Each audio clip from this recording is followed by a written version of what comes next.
Glad you're staying with us right here on The Exchange, where your business is our business. I'm Rico Hizon. When it comes to revenge or relief travel, is the Philippines a priority destination? We get a regional perspective from ASEAN Tourism Research Association's Xialeemar, Valdeavilla. Xialeemar, thank you so much for joining us. Bob is saying revenge is a bad word. Should it be called relief travel? Well, we can even say it regret travel. Oh, why regret? Well, because there's a lot of risk as well that we are now increasing, and there's a surge for tourists coming in the country. Therefore, as you mentioned earlier, it was we are not ready in terms of like all the cases that we have been experiencing. The infrastructure, the ICT has not been set yet. So we really did a tremendous pause. And with that, now that it's increasing, we are looking at around like 3 risks as well that we have to take note of, which is, I think, first, the environmental risk. More foot traffic, therefore, more pollution. We're back at it. And more traffic. The carbon emission is really higher now, again. And the next is the finances for Filipinos. I mean, usually, most of the, due to inflation, we have like a 15 to 20% increase in most of the commodities right now, especially for tourism.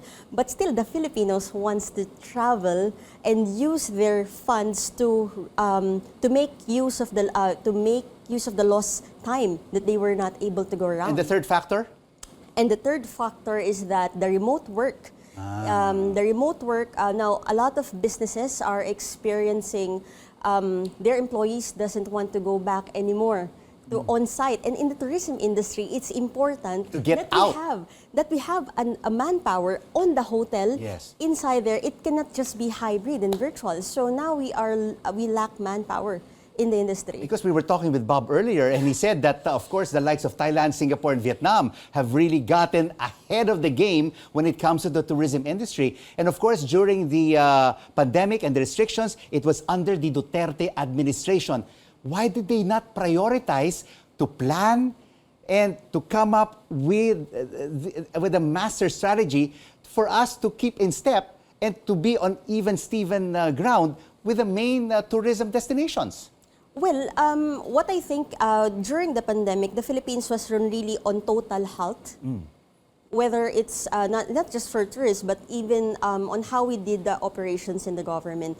But now, rest assured, the Department of Tourism, the Tourism Promotion Board in the industry, is working already even on tapping 94 destinations to have their ICT or the network placed in proper order, and there's even a request for additional 10,000 hotel rooms to be added for infrastructure to support this, but it's just happening again now. Yeah.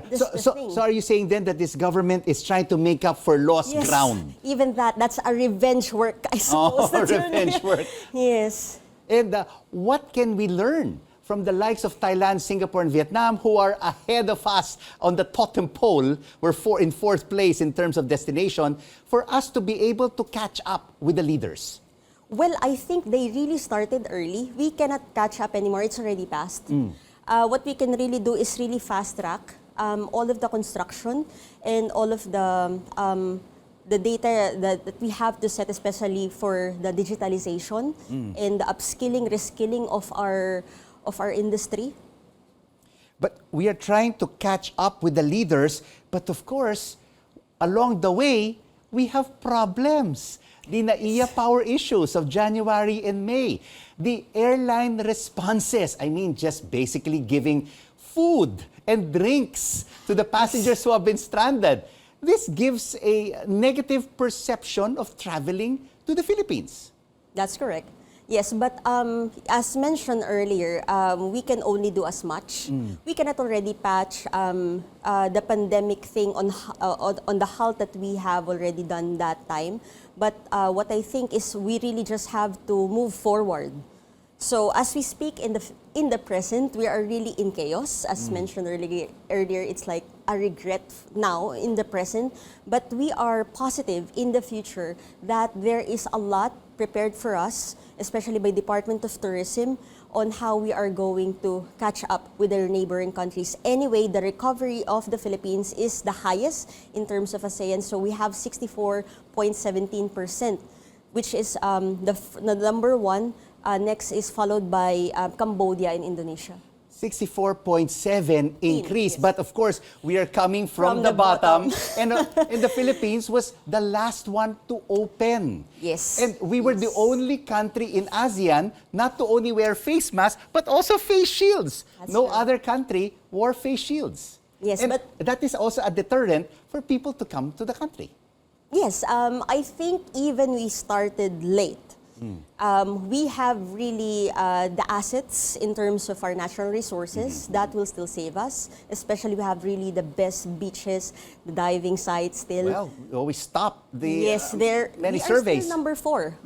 We are at number 4, and hopefully, with the plans of Secretary Frasco, we'll be able to make it a 3 again, because currently we are number 4 after Thailand, Singapore, and Cambodia. The third one was like before, of course, we were able to surpass this previously, but now they're really competing at 700,000 international tourists, compared with ours, like it's now 464,000 last January 2023. So what is the outlook right now of the association in terms of Philippine tourism in 2023 and 2024?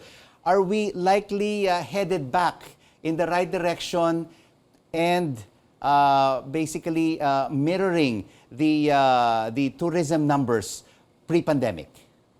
Yes, and we are even going to surpass it, because before last year we were able to already reach 2.6 million tourists. Now we are aiming, the Secretary is aiming 5 million, which is all of now, as mentioned, it's an influx of tourists. So therefore, I think we are really on the positive angle on receiving this tourist, but on how we are going to receive this in terms of like the accommodation and how the service will be, that's going to be the Okay, question. so where will these tourists be coming from? Where will the bulk be coming from?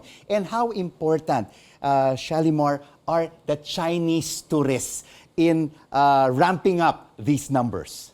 Yes, the Chinese tourists is, of course, the most important. I mean, it's their nearest neighbor, and at the same time, a big population. But currently, right now, let me just state the fact that currently, since they're still close and a bit hesitant on going here, but we have a lot of tourists coming now from US and from South Korea.